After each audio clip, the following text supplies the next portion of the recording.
divine. Achievement of divine knowledge, divine emotions. Achievement of divinity. Unity with divinity. एकात्म हो जाना परम तत्व के साथ, परम सत्य के साथ, शाश्वत नित्य सत्य के साथ। ये है योग का लक्ष्य। तो मेरे साथ साथ योग करो। कितनी कितनी देर करना है? मैं एक एक आसन अब 5-5 मिनट करूंगा। 2-2 मिनट तो बहुत दिन हो गए करते करते। एक एक आसन कितनी देर? अरे बोलो तो खरा। हाँ, 5-5 मिनट। और ये 4 शब्द जो बोले ना, और इससे लाइफस्टाइल डिजीज का मिटना, जेनेटिक डिजीज का मिटना, पूरा रूपांतरण। मैं कहता हूं ना, मनुष्य का एक जन्म मां की कोख से, दूसरा जन्म योग से उतारो। ये नस्ल सुधार का काम है। चलो, श्वास बाहर छोड़ के झुक जाओ। अब हम 5-5 मिनट अभ्यास करेंगे। और ये जो 4 शब्द बोले ना, इसको और अभिव्यक्ति देंगे। आदरणीय श्री सिंह साहब, श्वास बाहर छोड़ के आगे झुक जाओ।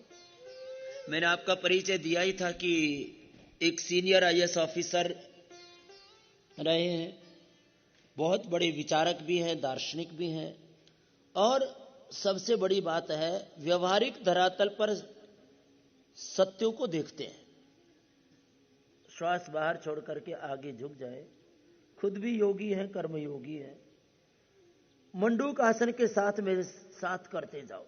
और जो इसके द्वारा रूपांतरण हो रहा है ना पूरा, उसको सुनते भी जाओ।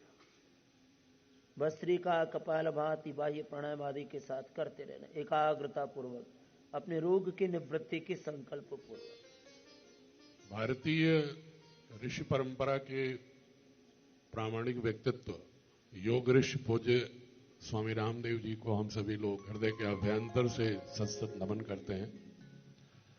और आप सभी आरोग्य साधकों में अनुष्यूत ब्रह्मशक्ति को प्रणाम करता हूं। पूज्य स्वामी जी ने जो योग की एक अद्भुत विधा, ज्ञान परंपरा, हमारी प्राचीन ज्ञान संपदा की मणि या तो ग्रंथों में सीमित थी या गुफाओं के अभिजात्य अवधारणा में कैद थी, उसको निकालकर घर घर तक पहुंचाने का एक अद्वितीय कार्य किया है। इसके लिए मैं चाहूंगा कि जो भी लोग यहां पर उपस्थित हैं या जो दर्शक हैं, स्वामी जी के प्रति श्रद्धा और आभार व्यक्त करने के लिए, अभिनंदन करने के लिए करतल ध्वनि से प्रणाम करें। स्वामी जी प्रायः जब भी योग के माध्यम से complete expression, complete balance, complete rejuvenation और डिवाइन ट्रांसफॉर्मेशन की बात करते हैं, तो बहुत सारे हमारे साथ जो पढ़े लिखे विज्ञान के विद्यार्थी हैं, क्योंकि मैं भी पोस्ट ग्रेजुएट हूं फिजिक्स का, जैसा कि मैंने पिछले भी संवाद के समय बताया था, तो हमसे सवाल करते हैं कि ये कैसे संभव है, क्या इसका कोई वैज्ञानिक आधार भी है या स्वामी जी भावनात्मक बातें करते हैं। हमने उनसे कहा कि भावनात्मक बातें नहीं करते हैं, स्वामी जी ने उसको परिणाम देकर जमीन पर भी और प्रयोगशालाओं में करके निष्कर्षित किया है कि योग से ये चारों अभिव्यक्तियां जो स्वामी जी प्राय प्रेरक उद्बोधनों में, प्रबोधनों में कहते रहते हैं, ये स्वाभाविक रूप से घटित होता है। मैं उन लोगों से हमेशा ये निवेदन करता हूं जो प्रबुद्ध वैज्ञानिक हैं कि वो विज्ञान के भी शुरुआती स्तरों तक अटके न रहें। अगर न्यूटन की फिजिक्स के आधार पर, मैं न्यूटन का बहुत सम्मान करता हूं क्योंकि उन्होंने एक आधुनिक विज्ञान की दिशा में उनके आविष्कार, उनके अनुसंधान, उनकी गतिकी के नियमों ने, गुरुत्वाकर्षण के नियमों ने एक नई दिशा दी थी। लेकिन कोई भी ज्ञान परंपरा स्थिरता में कैद नहीं होती। विज्ञान एक सतत गतिशील प्रक्रिया है, डायनामिक कॉन्सेप्ट, और ये लीनियर भी नहीं होता। जो मैथमेटिक्स के लोग हैं वो समझ सकते हैं लीनियर और नॉन लीनियर, एकदैशिक और संश्लिष्ट बहुदैशिक। तो जो ये समझते हैं कि वक्त के हिसाब से सीधे सीधे जो कुछ प्राचीन में हुआ उससे जैसे हम आगे बढ़ते जाते हैं कालखंड के साथ, वह उत्तरोत्तर उत्कृष्ट विज्ञान होगा, वो भी शायद नॉन लीनियर नॉलेज की जो प्रोग्रेशन है उसको नकारते हैं। जबकि हकीकत यह है कि ना तो ये लीनियर है, ना साइक्लिक है, बल्कि नॉन लीनियर है। नॉन लीनियर जो मैथमेटिक्स के लोग हैं अच्छी तरह समझ सकते हैं कि जैसे अगर ट्रायंगल ABC है तो A से B, B से C अगर सीधा लीनियर हुआ, लेकिन A से B, B से C, C से A और A से सीधे भी C, B से सीधे भी A, फिर A से सीधे भी C, ये जो कॉन्सेप्ट है इसको कहते हैं नॉन लीनियर फ्रैक्टल मैथमेटिक्स। तो जो हमारी नॉलेज की परंपरा है वो एक दूसरे से हमेशा पोषित होती रहती है, अर्वाचीन से प्राचीन से पोषित होती है। ये जो लोग प्राचीन को अवैज्ञानिक घोषित कर देते हैं, शायद वो विज्ञान की वास्तविक अंतर्निहित अवधारणा को ही समझने में भूल करते हैं। अब मैं आता हूं संक्षेप में कि जो स्वामी जी कहते हैं कंप्लीट एक्सप्रेशन। विज्ञान की जो मैं अभी बात कह रहा था उसी दिशा में आप सभी लोग ने पढ़ा होगा कि शुरुआती विज्ञान बायोलॉजी ये कहती थी जीन डिटर्मिनिज्म थ्योरी, कि जो जीन्स हैं वही व्यक्ति के समस्त गुणधर्म और व्यक्तित्व का परिचायक होती है, और वही जीन्स ही व्यक्ति के समस्त गुणधर्मिता का, उसकी क्रियाशीलता का, उसके व्यवहार आचार जो भी है उसको जीन्स तय करता है। और यही जीन डिटर्मिनिज्म का सिद्धांत हिटलर जैसे क्रूर शासक को भी इस विश्व में पैदा किया, क्योंकि मानता था कि जीन्स ही सब कुछ है। लेकिन कालांतर में विगत 50 वर्षों के अंदर 1974 से लेकर के अब तक की यात्रा है, जिस यात्रा में यह स्पष्ट हो गया वर्तमान शोधों के आधार पर कि जीन मात्र एक मॉलिक्यूलर ब्लूप्रिंट देता है, और उस जीन्स को एक्सप्रेस करने के लिए, अभिव्यक्त करने के लिए आवश्यकता होती है बाह्य पर्यावरणीय संकेतों का, इन्वायरमेंटल सिग्नल्स का, जो फिजिकल भी होते हैं और एनर्जी एनवायरमेंट भी होते हैं, जो पदार्थगत मॉलिक्यूल बेस्ड भी होते हैं और एनर्जी बेस्ड भी होते हैं। ये दोनों ही जब इंफॉर्मेशन सिग्नल्स सेल को मिलते हैं, उसके बाद ही सेल के न्यूक्लियस का जो जीन होता है वह एक्सप्रेस करता है। इसका मतलब कि फिजिकल और एनर्जी के जो भी इन्वायरमेंटल सिग्नल हैं, अगर उनकी रिसीविंग, उनकी प्राप्ति सेल के मेम्ब्रेन पर बदलती रहे तो जीन्स का एक्सप्रेशन भी बदल जाता है। इसको बायोलॉजी में आजकल आधुनिक जो वैज्ञानिक हैं उसको कहते हैं थ्योरी ऑफ सिग्नल ट्रांसडक्शन। इसका स्पष्ट ही हुआ कि जीन्स हमारे सेल बिहेवियर को नहीं व्यक्त करता, और वो कैसे करता है? सेल की जो इंटीग्रल मेम्ब्रेन प्रोटीन है, जो न्यूक्लियस में डीएनए, माइटोकॉन्ड्रिया, साइटोप्लाज्म और मेम्ब्रेन पर उसके आउटर सरफेस और इनर सरफेस के बिल्कुल मेम्ब्रेन से परिधि से सटा हुआ रिसेप्टर प्रोटीन, और इसके बाद साइटोप्लाज्म में इफेक्टर प्रोटीन। रिसेप्टर प्रोटीन उसी तरह से रिसीव करता है इन्वायरमेंटल सिग्नल को जैसे हमारे टीवी आदि के या मोबाइल फोन्स के जो इलेक्ट्रोमैग्नेटिक सिग्नल है उसके टावर्स या एंटीना करता है, वो उसको रिसीव करता है और फिर रिसेप्टर प्रोटीन को देता है। और हर प्रोटीन में 20 एमिनो एसिड्स हैं और साइटोप्लाज्म में मिनिमम 1 लाख प्रोटीन्स हैं और हर amino acid positive negative charge ion है। जैसे ही सिग्नल मिलते हैं, सिग्नल मिलते ही उनके अंदर काइनेटिक एनर्जी पैदा होती है और वो डायनामिज्म के तहत सेल बिहेवियर तय होता है। इसका मतलब ये हुआ कि इन्वायरमेंटल सिग्नल अगर वो एनर्जी सिग्नल के फॉर्म में हो, स्वरूप में हो, तो उसकी गतिकी की गति, उसकी एक व्यवहार की शुद्धता, सेल के गतिशीलता की जो क्रियाशीलता, प्रभाव उत्पादकता है, वह अपने आप को जीन्स को और बेहतर ढंग से अभिव्यक्त करती है।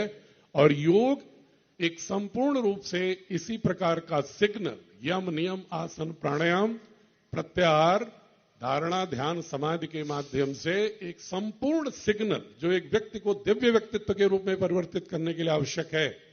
क्योंकि एक सिंगल सेल का जो ऑर्गेनिज्म है, वो ह्यूमन ऑर्गेनिज्म के जो भले ही मोर देन 50 ट्रिलियन सेल्स हों, एक एक सेल का बिहेवियर हमारे पूरे ह्यूमन बिहेवियर से रेजोनेट करता, अनुनादित करता है। तो यह जीन एक्सप्रेशन ही जब तक योग नहीं होगा, संपूर्ण रूप से मॉलिक्यूल्स और एनर्जी दोनों का ही यदि संघात नहीं होगा, सिग्नल नहीं प्राप्त होगा सेल को, तो वह जीन को बहुत ही एक इंटीग्रेटेड पर्सनालिटी के रूप में अभिव्यक्त करने में अक्षम होगा। अब दूसरा आया कंप्लीट बैलेंस। आप सभी जानते हैं कि जितने सेल्स हैं उनके अंदर, बॉडी के अंदर, शरीर के अंदर हमारे एक अद्भुत श्रम विभाजन है, यूनिक एक्सीलेंट लेबर डिवीजन, और उनके अंदर आपस में एक हार्मोनिक रेजोनेंस है। अगर हार्मोनिक रेजोनेंस ना हो तो ये शरीर की क्रियाशीलता हमारी भंग हो जाती है और डिजीज और डिस्फंक्शन वहीं शुरू होता है जहां पर वो हार्मोनी भंग होती है या बाह्य इन्वायरमेंटल सिग्नल से हमारे उस सेल की हार्मोनी को कोई व्यवधान आता है। योग, पुनः मैं वही कहूंगा, जो योग को जो लोग फिजिकल ट्रेनर समझते हैं, वो मुझे लगता है उनकी अज्ञानता पर हंसने के अलावा और कोई दूसरा विकल्प नहीं आता है। तो ये जो योग को जो संपूर्ण विधा के रूप में देखते हैं, वो देखते हैं कि वह इन्वायरमेंटल सिग्नल जब सेल को मिलता है तो सेल के मध्य में जो सेल ब्रेन है, वो सेल का ब्रेन सारे सेल्स के बीच में जो हार्मोनिक रेजोनेंस होना चाहिए उसको स्थापित करता है, इसलिए कंप्लीट बैलेंस भी देता है। कंप्लीट रिजुवेनेशन हमें रिजुवेनेट करता रहता है, हमारा ऊर्जा का पुनर्नवीकरण, उसके अंदर उद्दीप्तीकरण करता रहता है। वो इसलिए वो लोग नहीं मान पाएंगे जो सिर्फ फिजिकल मॉलिक्यूल्स बेस्ड एनालिसिस करते हैं। आपको मैं संज्ञान में ला दूं कि 1989 में एक वैज्ञानिक है त्सोंग, TSONG, वो कहता है, उसने रिसर्च से सिद्ध किया, सिर्फ स्टेटमेंट नहीं है, उसने कहा कि जो सेल का मेम्ब्रेन है वह सिर्फ फिजिकल मॉलिक्यूल को ही सिग्नल को रिसीव नहीं करता, बल्कि एनर्जी फील्ड के वाइब्रेशंस को भी रिसीव करता है। तो जब एनर्जी फील्ड के वाइब्रेशन को 1989 से पहले लोग ये नहीं मानते थे कि हमारी ह्यूमन बॉडी का सेल एनर्जी सिग्नल को भी रिसीव करता है, वो सिर्फ ये मानते थे कि फिजिकल मॉलिक्यूल। इसीलिए टोटल जो फार्मास्यूटिकल ड्रग इंडस्ट्री है या एलोपैथी की जो मान्यता है, वह जो ड्रग बेस्ड है, फिजिकल मॉलिक्यूल बेस्ड सिग्नल देकर के, सिग्नलिंग देकर के जो सेल के बिहेवियर को एक्सप्रेस करने की जो एक अवधारणा पर आधारित है, वो 1989 के इस वैज्ञानिक की शोध के बाद उनको सोचना पड़ेगा, बल्कि सोचना शुरू किया है। जो वास्तविक प्रबुद्ध वैज्ञानिक है, जो बाजार पर नहीं उलझे, जो लोक कल्याण के लिए काम कर रहे हैं, वो मानते हैं कि energy signalling is more important more vital for any human health, for any composite expression of harmonious cells. तो ये रिजुवेनेशन भी योग के माध्यम से, जो स्वामी जी अभी चौथा घटक कह रहे थे, स्पिरिचुअल लाइफस्टाइल, लाइफ एक्सपीरियंसेस, उसके आधार पर हम अपनी एनर्जी को एनर्जी सिग्नल के माध्यम से रिजुवेनेट करते हैं। यहीं पर मैं पूज्य स्वामी जी आपको एक आंकड़ा भी बता रहा हूं कि एक वैज्ञानिक है ऑक्सफोर्ड यूनिवर्सिटी का, CWF मैकक्लेयर, उसने एक रिसर्च किया 20वीं सदी के चतुर्थ खंड में, 1974 से लेकर 80 के बीच में, और उसने ये कहा कि जब एनर्जी जो सिग्नलिंग होती है और फिजिकल मॉलिक्यूल जो हमारा पाथवे में सिग्नल करता है बॉडी के अंदर, तो उन्होंने बताया कि जो फिजिकल मॉलिक्यूल है, जो डिफ्यूजिबल केमिकल्स हैं, जो डिफ्यूज होते हैं बॉडी के अंदर केमिकल्स, फिजिकल मॉलिक्यूल्स, वो 1 सेकंड में 1 सेंटीमीटर से भी बहुत कम, 1 सेंटीमीटर से भी बहुत कम यात्रा करते हैं, वो डिस्टेंस को पार करते हैं। और जो एनर्जी सिग्नल है वह 1,86,000 माइल्स यात्रा तय करता है 1 सेकंड में। फिर से ध्यान दीजिएगा, 1 सेकंड में 1 सेंटीमीटर से भी बहुत कम। ये फिजिकल मॉलिक्यूल्स, मतलब है हुआ जो ड्रग्स हैं, जो हम फिजिकल मॉलिक्यूल्स हैं, उनका विरोध नहीं कर रहे हैं, लेकिन वो सिर्फ 1 सेंटीमीटर 1 सेकंड में यात्रा तय करते हैं, सिग्नलिंग देते हैं हमारे सेल मेम्ब्रेन को। और जो एनर्जी सिग्नल्स होते हैं, जो योग में जिसका एक अविभाज्य हिस्सा है एनर्जी सिग्नलिंग, एनर्जी कम्युनिकेशन, वह 1,86,000 माइल्स पर सेकंड में डिस्टेंस करता है। अब आप तय कर लो कि अपनी ऊर्जा को, अपनी सेल ऊर्जा को ऊर्जान्वित करने के लिए किस प्रकार की सिग्नलिंग की आपको जरूरत है। बड़ी सिंपल मैथमेटिक्स है। Do you wish energy signalling for your cure, और you want to be stuck with the physical molecules? और इसी को जो हम बार बार कहते हैं ना, अभी तो देखो 5-5 मिनट कर रहे हो, आज लगे हुए हो, कि ये योग करते समय पहला ही शब्द में क्या बोलता हूं, अपने आप को लोअर कॉन्शियस से किस में स्थापित करो, जोर से बोलो। इस पूरे एक सत्य को अभिव्यक्ति देने के लिए लगभग 50 वर्षों तक लेखन किया श्री अरविंद ने, कि मुझे अतिमानस चेतना युक्त व्यक्तित्व का निर्माण करना है। अब ये इतना बड़ा सत्य है, ये इतना बड़ा तथ्य है, इतना बड़ा निष्कर्ष है जीवन का, कि हम जब लोअर कॉन्शियस में रहते हैं, जब हम नेगेटिविटी में जीते हैं, जब हम निम्न चेतना में जीते हैं, जब हम निराशा में, हताशा में जीते हैं, जब हम काम, क्रोध, लोभ, मोह, अहंकार आदि विकारों में जीते हैं, तो शब्द प्रयोग है। जब हम क्लेशों में जीते हैं, विकारों में जीते हैं, निराशा में जीते हैं, नकारात्मकता में जीते हैं, तमस में जीते हैं, योग दर्शन की भाषा में जब हम क्षिप्त मूड, विक्षिप्त अवस्था में रहते हैं, तब हमारी चेतना विखंडित होती है, विघटन होता है, वहां पर डिस्ट्रैक्शन होता है वहां पर। तब हमारे शरीर के सेल्स, जीन्स, क्रोमोसोम्स, डीएनए, जो पूरा एक एक सेल का जो जेनेटिक स्ट्रक्चर है, जिसके बारे में जहां से शुरुआत की थी बात, वो सारे के सारे विघटन को प्राप्त होते हैं। और एक एक रोग हमारे भीतर एक के बाद क्रमशः दूसरा प्रवेश होता चला जाता है, दैहिक रोग, मानसिक रोग, और हम निराशा की, कुंठा की, पीड़ा की पराकाष्ठा में पहुंच जाते हैं। और फिर हमें ऐसा लगता है, जैसे कल एक बेटी कह रही थी कि मेरे कुछ भी अच्छा नहीं लगता है, मेरे को सब कुछ ऐसा लगता है ये सब कुछ व्यर्थ है, ये सब कुछ नैराश्य से भरा हुआ है, ऐसे लगने लगता है। और ये जो बात है कि हमें किस में रहना है, हायर कॉन्शियस में।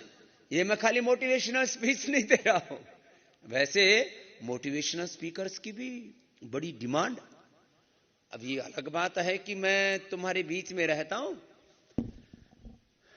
एक दीपक चोपड़ा है, वो खाली अच्छी अच्छी बातें करता है, और उसने मल्टी बिलियन, हजारों करोड़ का साम्राज्य खड़ा कर लिया है लोगों को अच्छी बातें बता करके।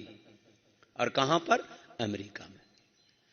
यदि मैं सब बातें भी छोड़ करके, छोड़ूंगा तो क्यों, लेकिन ये तो खाली ऐसे बोला जाता है, ये सब बाकी काम छोड़ करके मैं खाली मोटिवेशनल स्पीकर का ही काम करूं, तो 3-4 दिन पहले मेरे साथ एक विवेक बिंद्रा नाम का एक लड़का जो एक कंपनी में इंटरव्यू के लिए गया था, उसको रिजेक्ट कर दिया। जैसे फेसबुक, ट्विटर, यूट्यूब में भी कई लड़कों की आपने कहानियां सुनी है कि नौकरी करने के लिए गए तो फेसबुक वाले लड़कों को नौकरी नहीं दी थी। तो किसने किसको नहीं दी थी मुझे ज्यादा नहीं पता, जिनका फिर अभी पिछले 1 लाख करोड़ से ज्यादा की कीमत देकर के फिर किसने किसको खरीदा था। फेसबुक ने ट्विटर को खरीदा या ट्विटर ने फेसबुक को खरीदा या यूट्यूब ने, कुछ हुआ था बिजनेस ट्रांजैक्शन है। तो उन लड़कों को रिजेक्ट कर दिया था, बोले इनमें लायकात नहीं है। उन्होंने अपना काम करना शुरू कर दिया, लगे रहे। ये तो दरअसल क्या है ना, लोगों को धर्म समझ में नहीं आता, अर्थ समझ में आता है। अच्छा उसने इतना कर दिया था, राजनीति समझ में आती है। इसलिए मैंने योग को अर्थ से जोड़ा कि योग में उद्योग खड़ा करने का सामर्थ्य है, योग में राजयोग खड़ा करने का भी सामर्थ्य है। तुम जितना बड़ा परिवर्तन चाहते हो इस संसार में, आर्थिक दृष्टि से, राजनीतिक दृष्टि से, और मैं तो इससे आगे कह रहा हूं धार्मिक आध्यात्मिक दृष्टि से और वैश्विक दृष्टि से, सारे परिवर्तनों की आधारशिला भी योग से ही तैयार होगी, यह भी समझ लो। तो अभी जहां सिंह साहब बात कर रहे थे, क्या बात हो रही थी, दूसरी तरफ से भी करो कि आपकी सिग्नलिंग कैसी है, आपके सिग्नल कैसे हैं, आप किस भाव चेतना में जी रहे हो। तो इसलिए देखो, मैं यहां पर आपको मुफ्त में मिलता हूं। जब मैं नहीं था तब भी योगग्राम था, तब भी निरामयम था, लेकिन उसके बाद क्या कुछ हुआ है थोड़ा आगे बताएंगे हम। और जो इस बात को समझते हैं वो भोर में यहां आकर के योग करने से लेकर के और सांझ को सोने तक उस दिव्य रूपांतरण को जो अपने भीतर गहन अनुभव करते हैं, उस चेतना के ऊर्ध्व आरोहण को, ऊर्ध्वम गच्छन्ति सत्वस्था को, तो वो जो सिंह साहब अभी बात कह रहे थे कि ये जो तुम्हारी बीमारियों की सिग्नल है ना, ये जो तुम्हारी बीमारियां हैं, ये कहां तक जाती हैं? कितने सेंटीमीटर बता रहे थे सिंह साहब? फिजिकल मॉलिक्यूल्स जो डिफिजिबल हैं स्वामी जी, वो 1 सेकंड में considerably less than 1 centimetre, 1 centimetre से भी बहुत कम, 1 सेंटीमीटर से भी कम जो है ना, इनका असर है जो तुम अलग अलग रोग, दुख, दर्द, पीड़ाएं, वेदनाएं लेकर के बैठे हुए हो। और योग की जो सकारात्मक ऊर्जा है, जो दैवी ऊर्जा है, जो आध्यात्मिक ऊर्जा है, जो दिव्य आभा मंडल है योग का, योग की जो दिव्य चेतना है, उसका, जिसको कुंडलिनी जागरण कहते हैं, कहीं उसको वैश्विक ऊर्जा कहते हैं, अलग अलग नाम दिए उसको, वो उसका असर जो है 1,86,000 माइल्स पर सेकंड। और ये सब वैज्ञानिक मापदंडों के अनुरूप उसको प्रमाणित किया है, खाली ये बौद्धिक कोई भावनात्मक प्रेरणा मात्र नहीं। जी कुछ पूरा कर लो अब इसको। हाँ। इसके बाद स्वामी जी दिक्कत क्या है कि जो इस एनर्जी सिग्नलिंग और फिजिकल मॉलिक्यूल सिग्नलिंग, इस कॉन्सेप्ट को, धारणा को, एनर्जी को वो लोग नहीं समझ पाते कि जो एनर्जी के कम्युनिकेशन की साइंस को अनुभूति नहीं करते। क्योंकि हमारी एक समस्या है, हमारी ह्यूमन लिमिटेशन है, मानवीय सीमा है कि हम लोग जो लिखित और मौखिक जो सुनते, रिटन और स्पोकन लैंग्वेज, उतने तक ही हम संवाद तक सीमित रहते हैं। एनर्जी कम्युनिकेशन सेंसिंग, ऊर्जा की संवेदता की अनुभूति, ये बहुत ही कठिन काम है जो योग से ही प्राप्त होता है। और वहीं से दिव्य रूपांतरण होते हैं, वहीं से दिव्य अनुभूतियां होती हैं, और वहीं से डिवाइन ट्रांसफॉर्मेशन, जो बार बार स्वामी जी शब्द चौथा प्रयोग करते हैं, जिसको गीता में भी भगवान कृष्ण ने कहा, योगस्थ गुरु कर्माणि संगम त्यक्ता धनंजय सिद्ध असिद्धयो समो भूत्वा समत्वम योग उच्यते। योगस्थ कुरु कर्माणि, योगस्थ होकर कर्म करो। योगस्थ होने का मतलब जो कंप्लीट ब्रह्मांडीय एनर्जी सिग्नल्स हैं उसको अपनी सेल एनर्जी के साथ रेजोनेंस करो, अनुनादित करो। एकत्व, जो ये एकात्मता है ना, एकत्व सह अस्तित्व और सामंजस्य, जिसको आप अंग्रेजी में वननेस, को एग्जिस्टेंस, हार्मनी बोलते हो, उस जब हमारी पिंड की अदृष्ट ऊर्जा का इस ब्रह्मांडीय अदृष्ट ऊर्जा के साथ एकात्मता, जिसको अभी बोल रहे हैं, एकात्मता, उसके साथ सामंजस्य, उसके साथ तन्मयता, तद्रूपता और एक सह अस्तित्व के द्वारा, एक दिव्य सामंजस्य के द्वारा जब हम एकात्म हो जाते हैं, चलो थोड़ी देर करो, भस्सी का करो, तब क्या घटित होता है? तब जो है ये मनुष्य के अंदर जितने भी घटन है, बीमारियों के अलावा, जो मैं कहता हूं ना, योग से सारा समाधान है, कि रोग का मिटना तो एक सामान्य घटना है। नशा मुक्त इंसान बनाना, नशा मुक्त व्यक्ति, परिवार, समाज, हिंसा मुक्त, ये तमाम जो विद्रूपताएं हैं, क्योंकि जितने भी विघटन है इस संसार में, वो प्रकृति के घटकों के द्वारा, मनुष्येतर जो प्रकृति के घटक हैं उनके द्वारा नहीं हो रहे। इस संसार में जितने भी विध्वंस हैं वो मनुष्य की नकारात्मक ऊर्जा के द्वारा हो रहे हैं, चाहे वो नशा है, चाहे वो हिंसा है, चाहे वो क्रूरता है, चाहे युद्ध है, चाहे जितना भी ये धरती लहूलुहान होती है, चारों तरफ जो असमानताएं हैं, क्रूरताएं हैं, चारों तरफ जो दुख हैं, दर्द हैं, जो तबाही है, ये मनुष्य की नकारात्मक ऊर्जा का प्राण है। तो उसको सकारात्मक ऊर्जा में बदलने का नाम ये योगाभ्यास में प्राणायाम है, ध्यान है, साधन है, जप है, तप है, उसको कह रहे हैं अभी सिंह साहब। चलो भरो, लंबे गहरे श्वास भरो और दिव्य चेतना के साथ एकात्म होकर के, मैं कहता हूं ना, दिव्यता के शुभ के आधान के साथ करो, वो कह रहे हैं अभी सिंह साहब। बस अंतिम बात स्वामी जी मैं कह के अपनी बात को विराम दूंगा कि जो हमारे सेल के मेम्ब्रेन हैं वो उसी तरह काम करते हैं जैसे अगर हम ये माने कि सेल कंप्यूटर है और ह्यूमन बॉडी सुपर कंप्यूटर है, तो मेम्ब्रेन का जो रिसेप्टर प्रोटीन है वो एक superconductor, crystal superconductor chip with gates and channels की तरह काम करता है। कि वो गेट्स हैं, सिग्नल को रिसीव किया, फिर चैनल के माध्यम से सेल के साइटोप्लाज्मिक प्रोसेसेस को एक्टिवेट कर देता है।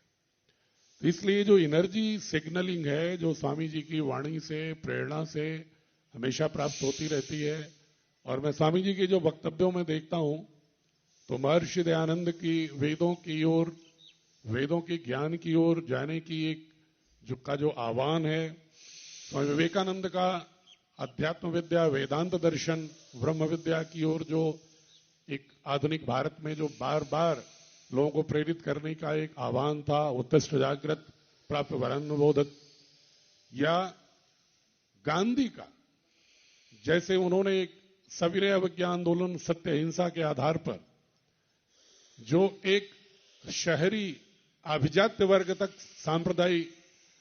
साम्राज्यवादी शक्तियों का औपनिवेशिक जो जंजाल था उसको तोड़ने के लिए उन्होंने शहरों से, बॉम्बे और कलकत्ता से बाहर निकालकर गांव-गांव की दहलीज पर बैठा दिया, और तब जाकर के एक राजनीतिक रूपांतरण हुआ इस देश का।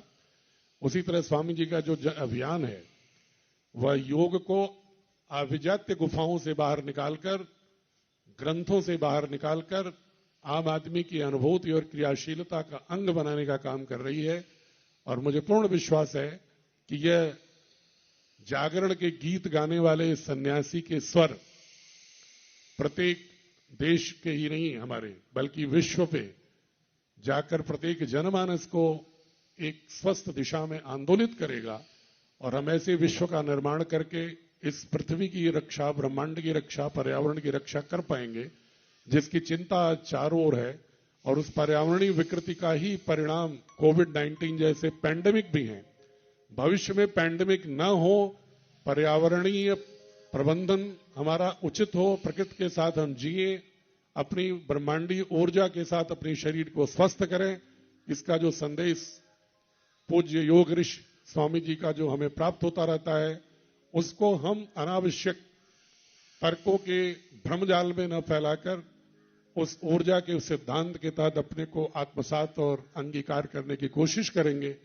इन्हीं शब्दों के साथ मैं अपनी वाणी को विराम देते हुए पूज्य स्वामी जी से अनुरोध करूंगा कि वो आगे की जो कार्यक्रम है उसको यथावत सातत्यता के साथ चलाते रहें। धन्यवाद। बहुत बहुत अभिनंदन है एक बार सिंह साहब का आप सबकी ओर से जोरदार करतल ध्वनि से। ये जो योग के ऊर्जा स्पंदन है, योग के द्वारा जो एक अनिर्वचनीय नीति जिसको कहा है, जो अनिर्वचनीय, अप्रतिम, अलौकिक दिव्य ऊर्जा तरंगे आपके भीतर पैदा होती है और वह आपका अनजाने में भी रूपांतरण करती है। देखो, दो बातें, यदि तुम बेहोशी में भी योग करोगे तो लाभ होगा, शरीर के स्तर पर तो लाभ हो ही जाएगा, थोड़ा कम होगा, हो जाएगा। कोई बेहोशी में भी विष खा लेगा तो मर सकता है, मरेगा, ज्यादा खा लिया तो। ऐसा भी प्रभाव है योग का, भौतिकी प्रभाव भी है, लेकिन इसके आगे का जो प्रभाव है, अभी अगले आसन भी आपको कराने हैं, बीच में भस्त्रिका, कपालभाति, अनुलोम विलोम प्राणायाम थोड़ा आपको करवाते कराते कुछ गहरे तत्वों से आपको एकात्म कर रहे हैं।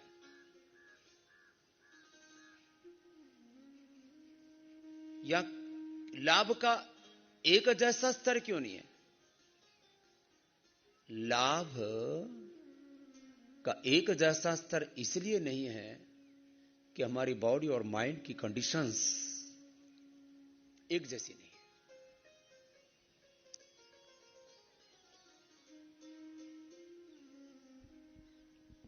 और शरीर से ज्यादा मन में भी, और जैसा सिंह साहब ने कहा कि हमने कुछ ऐसा पढ़ लिया है, सब कुछ सुन लिया, ये तो होगा ही नहीं।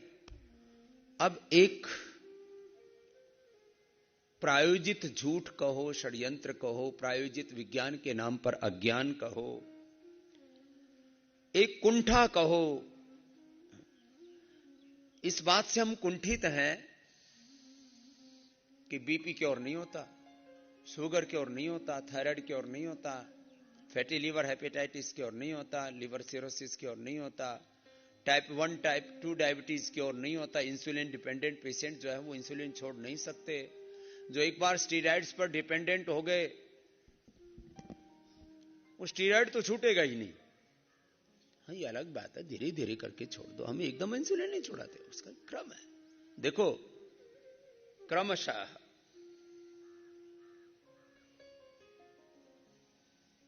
घटित होगा आप में सत्य।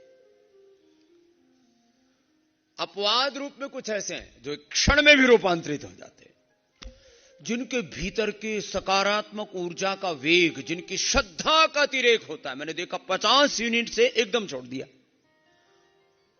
कुछ कहते जी उसका तो एकदम से छूट गया था 50 यूनिट, मेरा क्यों नहीं छूटा? अरे भाई, उसकी श्रद्धा का अतिरेक, वो इतना लबालब भरा हुआ था उसके भीतर, जैसे कहते ना, श्रद्धा का तूफान था, वेग था, अथाह, अनंत। मैंने योग ग्राम में कदम रखा, एक 8 महीने पहले एक बुजुर्ग आया हरियाणा से, उसको कैंसर था, एक ग्रास नहीं खा सकता था। वो मस्त आदमी था, उस आने से पहले हुक्का, दारू, बीड़ी जो भी खाता पीता था। बोले बाबा जी के पास आ गया, अब ठीक हो जाऊंगा। कदम रखा, और जिसको एक टुकड़ा नहीं खा सकता था, पेट में कैंसर था, और उसने ऐसा मान लिया अंतर से और भीतर तक, जो अभी जिन ऊर्जा तरंगों की बात कर रहे थे सिंह साहब, कि उनका जो वेग होता है वो लाखों, और ये भी अभी तक खोजा गया। अभी तक जो भी ज्ञान विज्ञान के रूप में हम पढ़ते, सुनते, जानते हैं, ये उसका प्रारंभ ही है। इतना ही नहीं है, ऐसा नहीं है। इसलिए हमारी संस्कृति तो किसकी है? अनंत की है।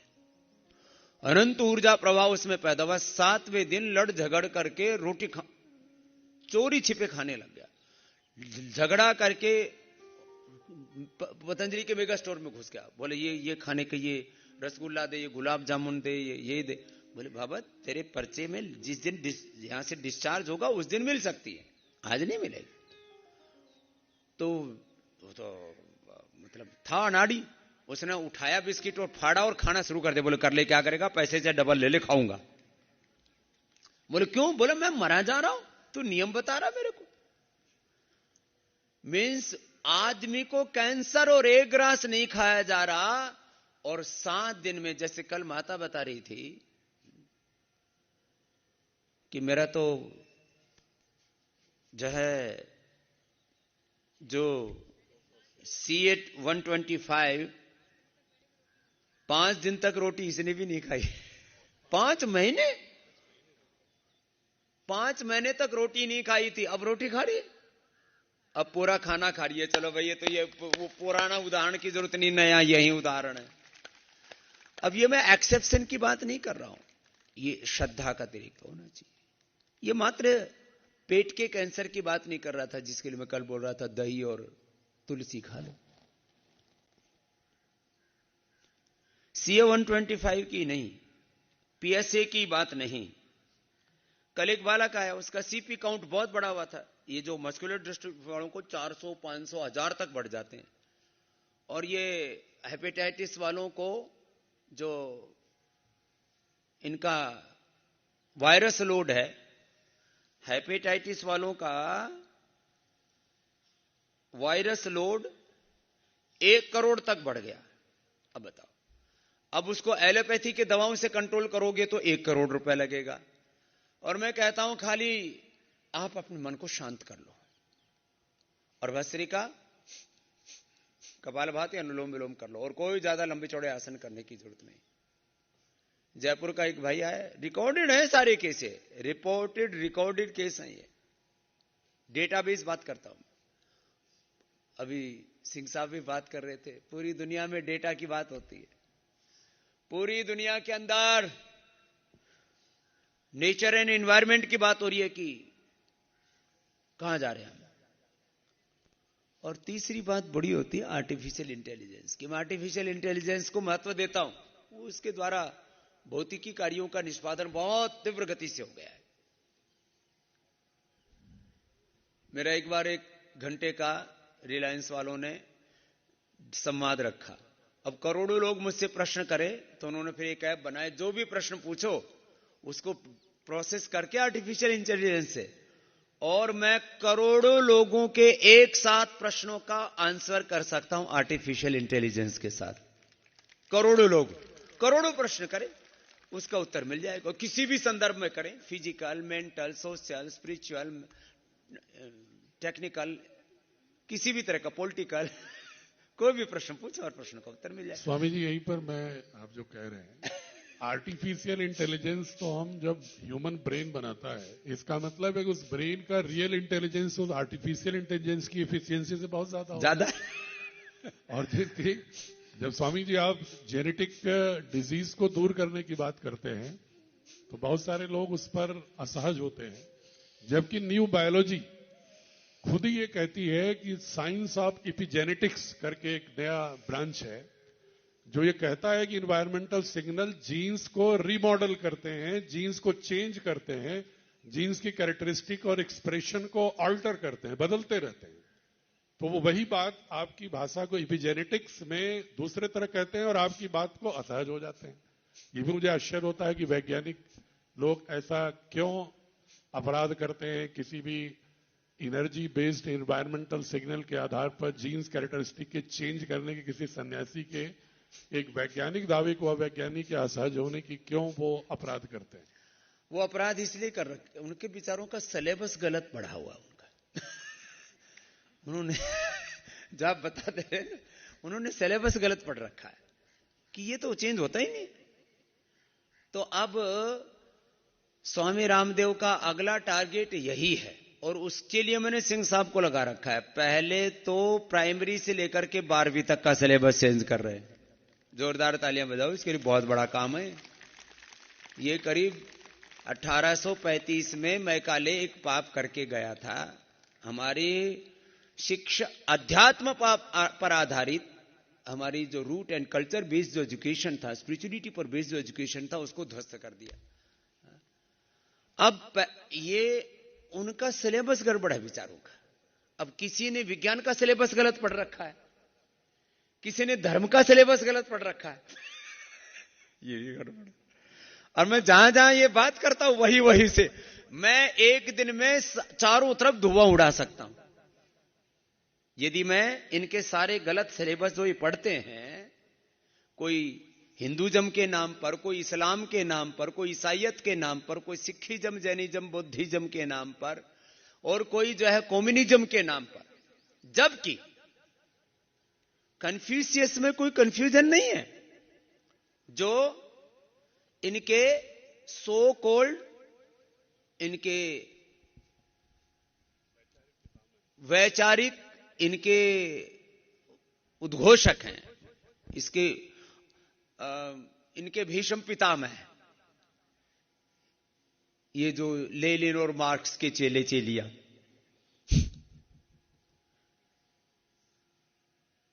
न भगवान बुद्ध में कोई दुराग्रह है, न कोई भगवान महावीर में दुराग्रह है।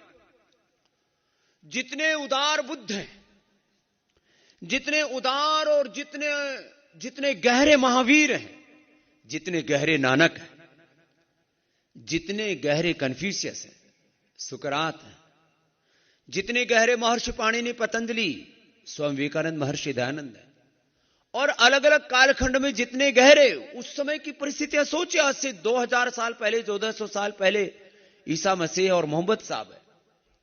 जितने गहरे अलग अलग और हमारे महापुरुष हैं, रामानुजाचार्य है, रामानंदाचार्य है, मध्वाचार्य हैं, शंकराचार्य है, जितने गहरे महात्मा गांधी हैं, जितने गहरे पटेल हैं।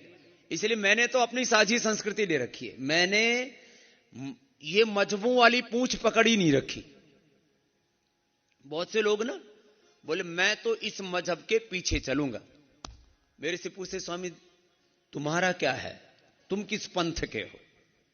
ये ब्रांचेज हैं। मैंने कहा भैया मैं तो देश की और दुनिया की साझी ज्ञान विरासत और साझी परंपरा में विश्वास रखता हूं। ये बहुत बड़ा स्टेटमेंट है। तुम्हें समझ में आया क्या कह रहा हूं? कुछ ने ताली तो बजा दी, कुछ बड़ी सी बात कही है। जो मैं जोर से बोलता हूं तो ताली बजा देते हैं कुछ लोग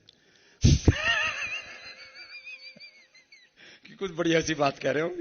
और कुछ को तो 1 साल के बाद समझ में आता था मैंने कहा क्या है। कुछ को तो 10 साल बाद एक आदमी आया, बोले बाबा जी आपने 10 साल पहले कहा था, वो मेरे को अब समझ में आया। मैंने कहा चलो जीते जी समझ में आ गया, ठीक है। क्या बोला मैं राष्ट्र और विश्व के महापुरुषों ने, आइंस्टीन ने, न्यूटन ने, अलग अलग महापुरुषों ने अलग अलग कालखंड में जिन सत्यों की उद्घोषणा की, मैं उन सारे भौतिकीय, धार्मिक, आध्यात्मिक, वैश्विक सत्यों को जिन्होंने अभिव्यक्ति दी, उनको एक साथ देखता हूं। मैं केवल महर्षि दयानंद को, केवल स्वामी विवेकानंद को, मैं केवल रामानंदाचार्य, रामानुजाचार्य, मध्वाचार्य को, मैं केवल जो एक एक को पकड़ के और उनकी बात को करूं, बाकी को झूठा ठहराने लगूं तो यहां तो प्रलय मच जाए, प्रलय करो काम हो जाए ना। ये काम ठीक नहीं है। कुछ बात समझ में आई? अब तो अब आपके इस संदर्भ में क्या है? तो चलो अब लेट जाओ, उधर पैर करो और इधर सिर करो। बैठे बैठे बहुत हो गया था ना। अब पवन मुक्त आसन कर लो। पवन मुक्त आसन, उत्तान पादासन, नौकासन कपालभाति के साथ करो। और जिनको कमर में दर्द हो मरकटासन कर लो।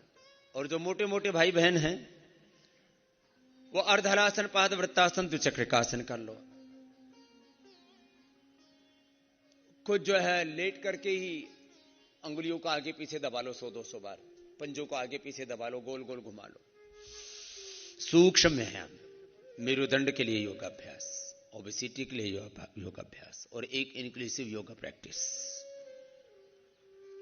पवन मुक्तासन, उत्तान पादासन, नौकासन, एक एक आसन 5-5 मिनट करना है। और जरा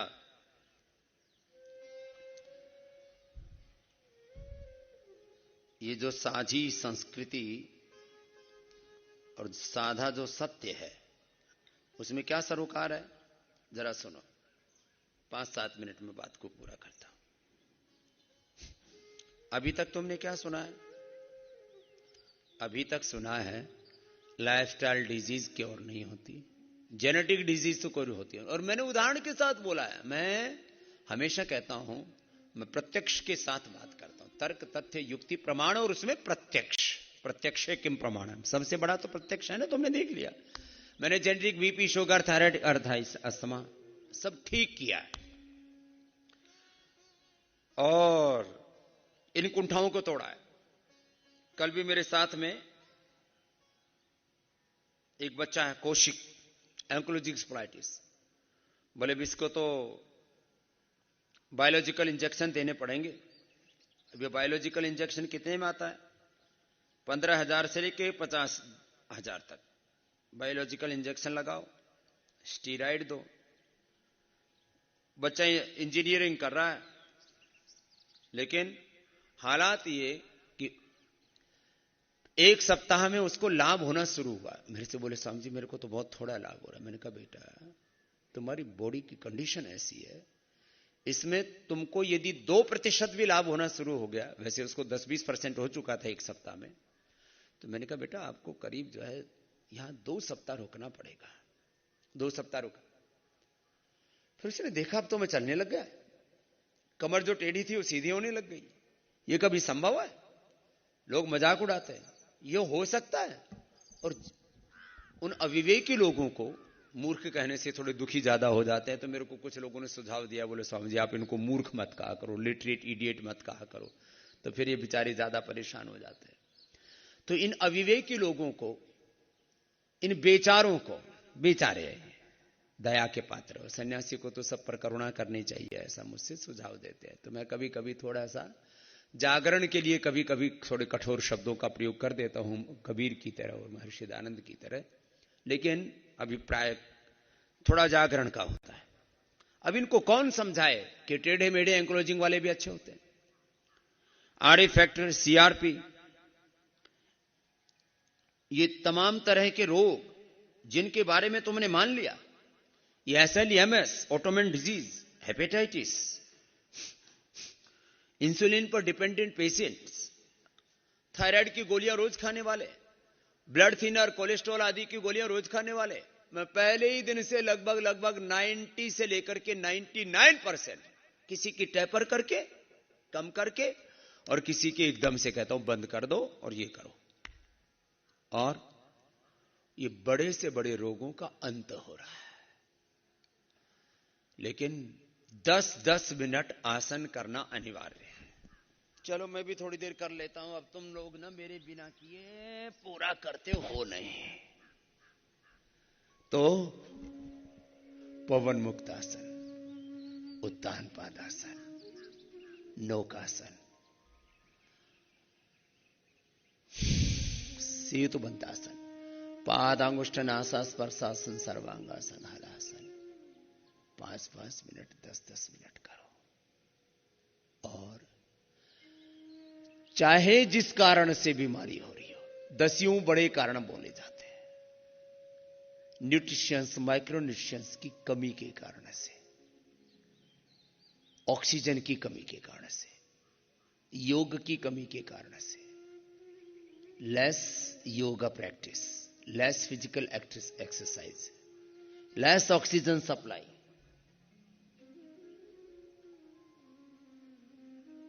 न्यूट्रिशंस, माइक्रो न्यूट्रिशंस की डेफिशिएंसी,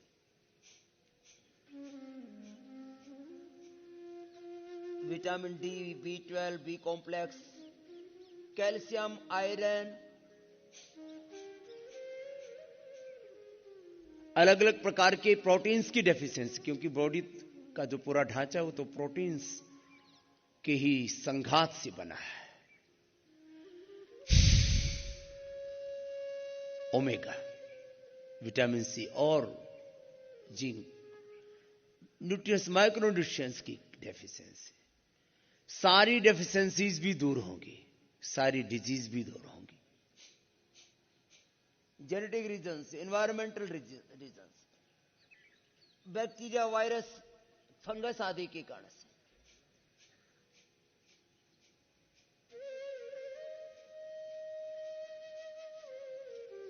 जेनेटिक स्ट्रक्चर में गड़बड़ आ गई थी, वो भी दूर हो गई। बस एक काम कर लेना तुम, जैसा अथर्ववेद में कहा है, तुम यहां योगग्राम में प्रवेश करो तो अपने पिछली सुनी हुई बातों को, जैसे महर्षि दयानंद के जब गए थे गुरु विरजानंद के पास, तब दरवाजा खटखटा, भीतर से आवाज आई, कौन? तो बोले यही तो जानने आया हूं कि मैं कौन हूं। दरवाजा खोला तो बोले मैं ये वेद शास्त्र सब पढ़ना चाहता हूं और इनके सत्य को जानना चाहता हूं और सारे देश को पुनः अपने ऋषियों के ज्ञान से अनुस्यूत करना चाहता हूं। तो गुरुदेव ने कहा कि पहला तो एक कि जो तुमने आज तक पढ़ा है उसको जमुना जी में बहाओ, सारी किताबें, और सारे अपने आग्रह, सारी कुंठाएं छोड़ करके आओ। तो गुरु के पास आने के लिए विधान है, एक प्रोटोकॉल है। आचार्यो मृत्युर्वरुणाः, आचार्यो मृत्युर्वरुणाः, सोम ओषधयापयाः, जीमूता संसत्वानः तैरिदं स्वराभृतम्। आचार्योपनयमानो ब्रह्मचारिणं कृणुते गर्भमन्ताः, तं रात्रिस्तिस्र उदरी बिभर्ति तं जातं द्रष्टुम अभिसंयन्ति देवाः। आचार्य 3 दिन में नचिकेता और यमाचार्य का भी जो संवाद है उसको मृत्यु के भी पार लेके चला जाता है और नया जीवन, नई दृष्टि प्रदान कर देता है। उसके लिए नई सृष्टि खड़ी कर देता है, नई सृष्टि घड़ देता है।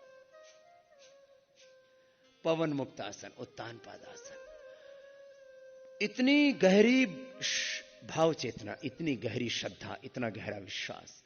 श्रद्धा का अतिरेक, मैं बोलता हूं ना, ज्ञान का अतिरेक, श्रद्धा का अतिरेक, पुरुषार्थ का अतिरेक, संकल्प का अतिरेक, साधना का अतिरेक,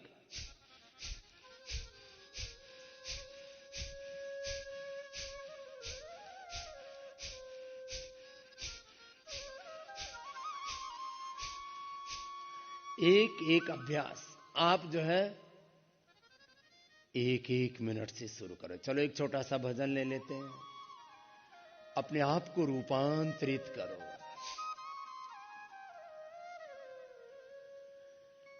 ये जो गुरु की महिमा है ना, मैं कौन से गुरु की महिमा को जीता? जैसा कबीर ने कहा, जैसा नानक जी ने कहा, जैसा वेदों में गाया, उपनिषदों में गाया, परीक्ष लोकान कर्म चितान ब्राह्मणो निर्वेदमायातनाश्चक्रतः कृतेन तद्विज्ञानार्थम स गुरुमेवाभिगच्छेत् समित्पाणे श्रोत्रियम ब्रह्मनिष्ठम। गुरु बिन कौन रास्ता दिखाएगा? कौन दिखावे बाट गुरु बिन? चारों तरफ रोग और बीमारियों ने, विकारों ने, अंधेरों ने तुम्हें घेरा हुआ है,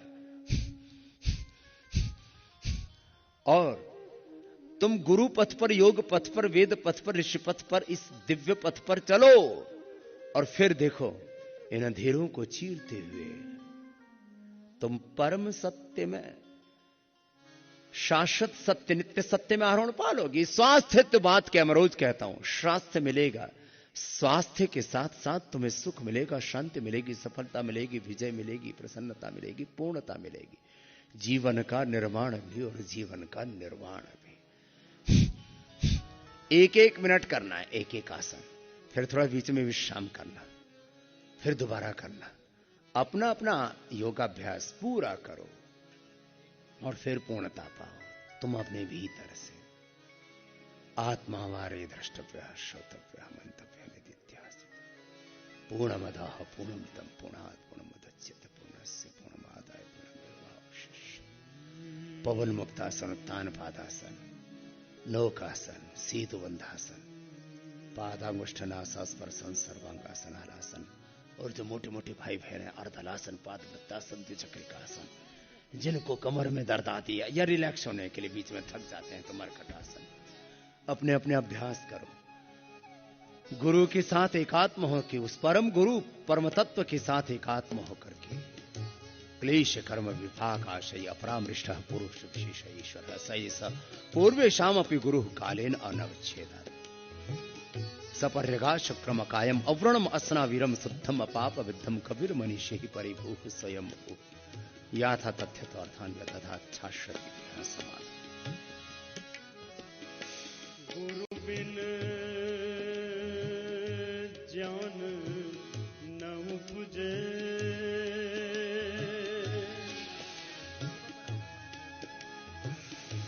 गुरु बिन ज्ञान न उपजे,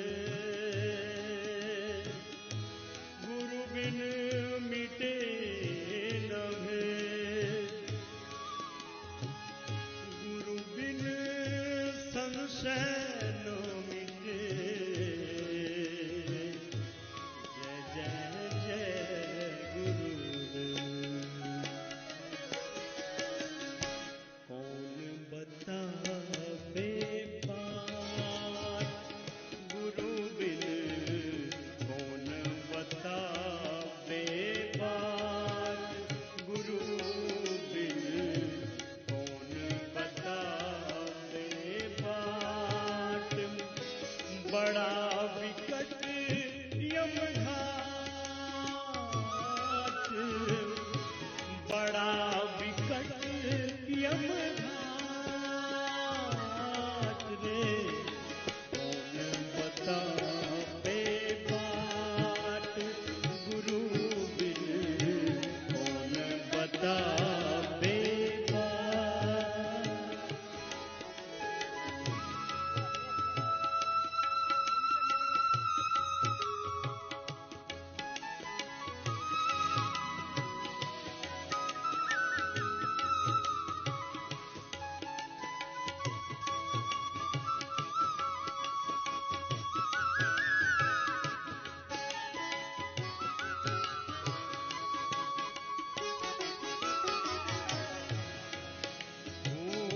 भ्रांति की पहाड़ी नदिया बीच में, भ्रांति की पहाड़ी।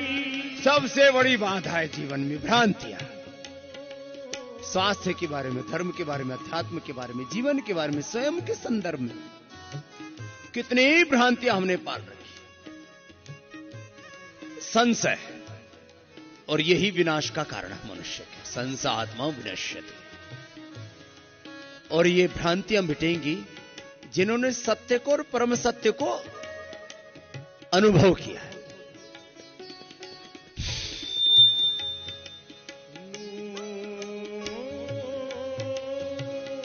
भ्रांति की पहाड़ी नदिया बीच में, अहंकार की लाट, हाँ, अहंकार की लाट। काम क्रोध दो पर्वत ठाढ़े, काम क्रोध दो पर्वत ठाढ़े। लोभ मोह संघार, कौन बतावे बात गुरु बिन, कौन बतावे बात। बड़ा विकट यमघाट, बड़ा विकट यमघाट। कौन बतावे बात गुरु बिन, कौन बतावे बात।